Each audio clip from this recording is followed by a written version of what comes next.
So hey guys, welcome back to my channel. So CSAS portal खुल गया है और मैं चाहती हूँ कि मैं क्यों चाहूँगी आप लोगों को जो मन करना है करो। So hey guys, welcome back to my channel. So CSAS portal खुल चुका है और जल्दी से आप लोगों को जाके वहाँ पे फ़ेज़ 1 के लिए अप्लाई करना होगा पहले तो। So I am applying for my phase 1 application.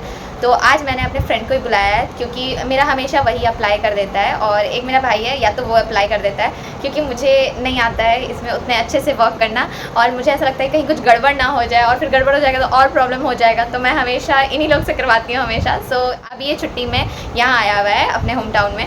सो मैंने इसे ही बुलाया है कि यही अप्लाई करके मेरा पूरा का पूरा सब कुछ कर दे ताकि मेरा सारा काम हो जाए। तो आज मैं रिकॉर्डिंग भी करूँगी ताकि आप लोगों को भी मैं बता सकूँ कि कैसे एप्लीकेशन फॉर्म को फिल करना है, ताकि अगर आप लोगों में से किसी को प्रॉब्लम आ रहा होगा एप्लीकेशन फॉर्म फिल करने में तो वो सब मैं आप लोगों को शो करूँगी। So let's start. और पहले ही मैं बता दे रही हूँ कि मेरा 415 बाय 1000 मार्क्स आया है, बहुत कम मार्क्स, बट क्या ही किया जा सकता है, ये मार्क्स है तो है। लेकिन येस, अगर मतलब मैं प्रेफरेंस लिस्ट का बात करूँ तो बहुत सारे स्टूडेंट्स का मैंने वीडियोस देखा है जो बहुत कम मार्क्स पे जनरल कैटेगरी में DU में अच्छे से पढ़ रहे हैं क्योंकि उन लोगों का प्रेफरेंस लिस्ट बहुत अच्छा था। तो अगर आप लोग चाहते हो कि मैं नेक्स्ट वीडियो लाऊँ जिसमें मैं आप लोगों के एक जैसे कि मैंने इससे पहले BBA कोर्स का प्रेफरेंस लिस्ट बनाया था जो कि मेरा प्रेफरेंस था, और अगर आप लोग चाहते हो कि मैं आप लोगों को भी गाइड करूँ और एक्चुअली बताऊँ कि प्रेफरेंस बनाना क्यों ज़रूरी है और कैसे बनाया जाएगा, तो आप लोग मुझे कमेंट सेक्शन में बताइएगा ताकि मैं आप लोगों को आगे बता सकूँ। So let's start now. So guys, मेरा फ्रेंड भी मेरी तरह महान ही था। उसने मेरा पूरा का पूरा फॉर्म फिलिंग प्रोसेस रिकॉर्ड करके उसके बाद फिर डिलीट कर दिया। So this form is of my sister. So सबसे पहले आप लोगों को CSAS पोर्टल में जाके link for online application form पे जाना है। फिर न्यू रजिस्ट्रेशन ऑप्शन में जाके आप लोगों को अपना CUET का ही एप्लीकेशन नंबर डालना है एंड आफ्टर दैट आप लोगों को अपना डेट ऑफ बर्थ डालना है जो भी आप लोगों ने CUET के एप्लीकेशन फॉर्म में डाला होगा, और उसके बाद फिर कंसेंट लेटर पे टिक करके आप लोगों को रजिस्टर कर देना है। आफ्टर दैट आप लोगों के पास एक इस तरीके का पोर्टल खुल के आ जाएगा जिसमें आप लोगों को एक OTP रिसीव होगा, आप लोगों के मोबाइल नंबर पे जाएगा और फिर सेम OTP आप लोगों के ईमेल पे भी जाएगा। तो उस OTP को डालने के बाद आप लोगों को अपना पासवर्ड सेट करना है और फिर सबमिट OTP पे दबा के आप लोगों को ये सबमिट कर देना है। सबमिट करने के बाद आप लोगों के सामने कुछ इस तरीके का विंडो खुल के आ जाएगा जिसमें आप लोगों के पास पूरा न्यू रजिस्ट्रेशन का होगा। फिर आप लोगों को लॉगिन कर लेना है अपना एप्लीकेशन नंबर डाल के और पासवर्ड डाल के। फिर आप लोगों के सामने ये आ जाएगा पूरा स्क्रीन खुल के CSAS पोर्टल का। इसे बस टिक करके आप लोगों को सबमिट दबा देना है। इसमें बताया जा रहा था कि आप लोगों को किस किस डॉक्यूमेंट्स का ज़रूरत होगा एंड आफ्टर दैट आप लोगों को अपना, ये मैं जनरल के लिए भर रही हूँ तो आप लोगों को कैटेगरी भरना है, फिर आप लोगों का एड्रेस भरना है, लोकेशन वगैरह, एंड आफ्टर दैट आप लोगों को अपना एनुअल फैमिली इनकम भरना है। फिर सिंगल चाइल्ड हो या गर्ल चाइल्ड हो, ये सबसे आप लोगों को काफ़ी ज़्यादा बेनिफिट्स मिलता है DU के एडमिशन के टाइम पे। अगर आप लोग PWD कैंडिडेट हो या फिर अगर आप लोग ऑर्फन हो तो ये सब चीज़ आप लोगों को भरना है। आपके फादर और मदर का पूरा क्वालिफिकेशन वगैरह भरना है। एड्रेस ज़रूरी नहीं उतना, बट येस नंबर भर देना। इसमें मेरा फ्रेंड भूल गया था भरना इस चीज़ को, बट मैंने बाद में उससे भरवाया था। एंड आफ्टर दैट आप लोगों को फिर ये दिल्ली वार्ड कोटा में आप लोग नॉट एप्लीकेबल भर सकते हो, और अगर कश्मीरी माइग्रेंट वगैरह हो तो आप लोग इसमें अपना भर सकते हो, बट मैंने इसमें नॉट एप्लीकेबल ही किया है। और उसके बाद फिर आप लोगों को अपना लोकेशन डालना होता है जिसमें अर्बन और रूरल डालना होता है, तो मैंने इसमें अर्बन डाला है। एंड उसके बाद फिर आप लोगों को आएगा कि do you want to apply for BFA, या लाइक आप लोगों को अगर फाइन आर्ट्स में कुछ करना है लाइक विजुअल आर्ट, स्कल्पचर, अगर आप लोगों को पसंद है तो आप लोग इसमें येस कर सकते हो। तो इसमें देखो क्या क्या ऑप्शंस आ रहा है, मैंने इसमें शो भी किया है। और फिर म्यूज़िक में अगर आप लोग को इंटरेस्ट है, आप लोग चाहते हो BA ऑनर्स इन म्यूज़िक करना, तो आप लोग उसमें भी येस कर सकते हो, लेकिन आप लोगों को फिर पूरा म्यूज़िक वगैरह सिखाया जाएगा। तो मैंने इसमें नो ही दबाया क्योंकि मुझे ये सब चीज़ करना नहीं है।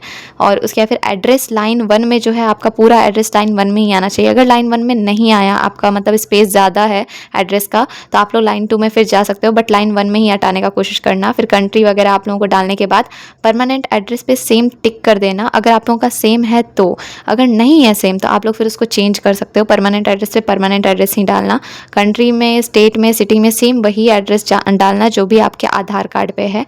फिर बैंक रिफंड, बैंक डिटेल्स जो भी आपको दिया जाता है ना, ये बहुत इंपॉर्टेंट है बैंक रिफंड के लिए। लाइक मान लो अगर आप लोगों को कोई कॉलेज लगा, मतलब उसको आप लोगों को दूसरे कॉलेज में जाना है, फर्स्ट कॉलेज आप लोग मान लो फीस उसका 20,000 था, सेकंड कॉलेज का मान लो 15,000 है, तो रिफंड के लिए जो आप लोगों को 5,000 आएगा ना, वो इसी बैंक डिटेल्स पे आएगा। तो आप लोग ध्यान से इसको बैंक डिटेल्स पूरा का पूरा फिलअप करना।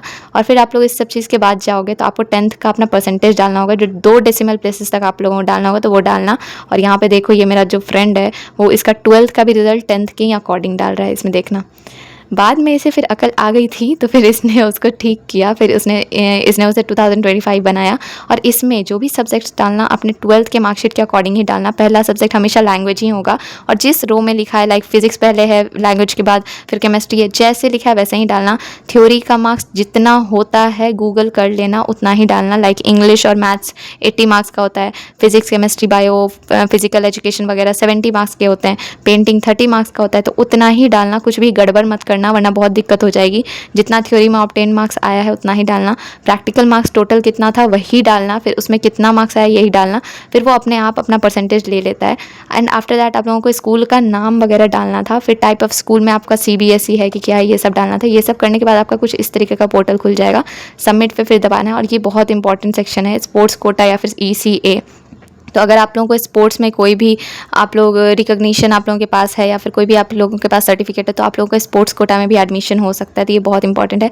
ECA में extra curricular activities like painting, singing, dancing, poetry कुछ भी है आप लोगों के पास 3 साल का मतलब एप्लीकेशन, तो आप लोग ECA में डाल सकते हो। इससे आप लोगों को कम कट ऑफ मतलब कम मार्क्स पे भी एडमिशन मिल जाता है DU में।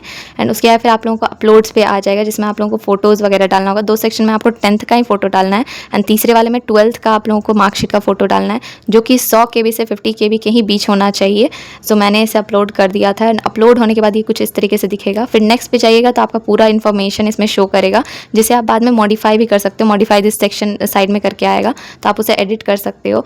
एंड आफ्टर दैट आपको आई एग्री पे दबा के सबमिट कर देना, जिसके बाद आपके सामने कुछ इस तरीके से खुल जाएगा जिसमें लिखा होगा my name is dash, my father's name is dash. तब पे टिक करना होगा कि आप इस चीज़ को मतलब वेरीफाई कर रहे हो कि हाँ मेरा नाम ये है, मेरी मम्मी का नाम ये है, मेरे पापा का नाम ये है, फिर मेरा एड्रेस ये है। तो इसमें सब कुछ वेरीफाई करने के बाद आपको फिर पेमेंट का ऑप्शन खुल जाता है। फिर पेमेंट आपको 250 करना होता है अगर आप ये जनरल कैंडिडेट हो।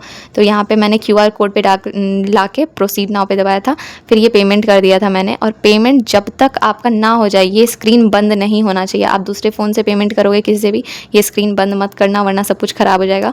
फिर आप लोग का एप्लीकेशन फेज़ 1 कंप्लीट हो जाएगा। फिर व्यू पे जाइएगा तो आप लोगों का पूरा यहाँ पे PDF खुल जाएगा। So this is it. तो इसी तरीके से आप लोगों को अपना एप्लीकेशन फॉर्म फिल करना है। सो गाइस फाइनली मेरा और मेरी बहन का पूरा ये फेज़ 1 का पोर्टल समाप्त हो गया है, मेरा एप्लीकेशन सबमिट हो गया है।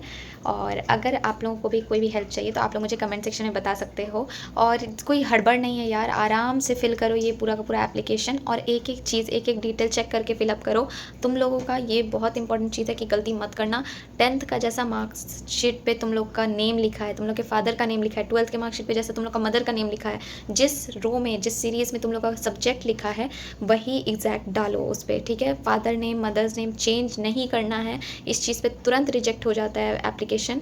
एंड ऑल्सो तुम लोगों को अगर जैसे कि स्कूल का कोई नाम है तो स्कूल का जैसे नाम तुम्हारे एप्लीकेशन पे लिखा है, लाइक मार्कशीट पे जैसे 10th के मार्कशीट पे तुम लोग का स्कूल का नाम लिखा है, सेम वैसे ही स्कूल का नाम डालो। 12th के मार्कशीट पे जैसे लिखा है वैसे ही 12th का मार्क्स डालो। थ्योरी में जितना मार्क्स का पेपर होता है गूगल करो, अगर तुम लोग को नहीं पता है तो उतना ही मार्क्स डालो, एग्जैक्ट 100 मार्क्स नहीं डालना है। कोई पेपर्स जैसे कि मैथ्स इंग्लिश होते हैं तो वो 80 के होते हैं तो उसमें 80 डालना है, बाकी सब्जेक्ट्स होते हैं उसमें 70 का डालना है, पेंटिंग होता है 30 का होता है 30 डालना है। तो इस तरीके से फिलअप करना है, गलती मत करना। अगर तुम लोग अकाउंट नंबर डाल रहे हो तो अकाउंट नंबर उसी का डालना जिसका अकाउंट एक्टिव हो, जिसके अकाउंट से नंबर जो लिंक्ड है वो एक्टिव हो, वही अकाउंट नंबर डालना। अगर आधार कार्ड तुम लोग डाल रहे हो तो आधार कार्ड का फोटोग्राफ चेंज करना है तो वो सब चेंज करवा लो। कोई किसी का पुराना फोटोग्राफ है, कोई प्रॉब्लम आ रही है तो उसको ठीक करवा लो। ये सब करना बहुत ज़रूरी है इस फॉर्म को फिलअप करने से पहले। सो फॉर्म को आराम से फिल करो, अच्छे से फिल करो, कोई गलती मत करो। जितना ज़्यादा चेक हो सके उतना ज़्यादा चेक करो ताकि कोई भी मिस्टेक्स ना हो। And also I am telling you कि मेरा नेक्स्ट वीडियो प्रेफरेंस लिस्ट पे आने वाला है, जिसमें आप लोगों में से कई बच्चों ने मुझे कमेंट किया है कि उनको BA ऑनर्स का प्रेफरेंस लिस्ट चाहिए, BSc का प्रेफरेंस लिस्ट चाहिए। सो मैं सून उस पर ही वीडियो बनाने वाली हूँ। सो अगर आप लोगों को और भी कोई हेल्प चाहिए प्रेफरेंस लिस्ट से रिलेटेड, फेज़ 2 के मतलब पोर्टल से रिलेटेड, तो आप लोग मुझे जल्द से जल्द बताइए कमेंट सेक्शन में। And don't forget to subscribe to this channel ताकि आप लोगों को आगे का सब कुछ पता चल सके। प्रेफरेंस लिस्ट आराम से बनाओ, कोई हड़बड़ नहीं है, अच्छे से टाइम लो क्योंकि फेज़ 2 स्टार्ट होने में अभी टाइम है। सो आराम से 4-5 दिन का टाइम लो। अपना प्रेफरेंस लिस्ट तुम लोग से अच्छा कोई नहीं बना सकता है, मैं तुम लोगों को गाइड कर सकती हूँ ताकि तुम लोग उतने अच्छे से बना सको। सो अच्छे से बनाओ अपना प्रेफरेंस लिस्ट ताकि तुम लोगों को अच्छा सा कॉलेज मिल सके। डरना बिल्कुल नहीं है, कुछ ना कुछ हो जाएगा। So next video preference list पे आने वाली है, so do subscribe to this channel. मिलते हैं नेक्स्ट वीडियो में, तब तक के लिए tata bye bye, good night.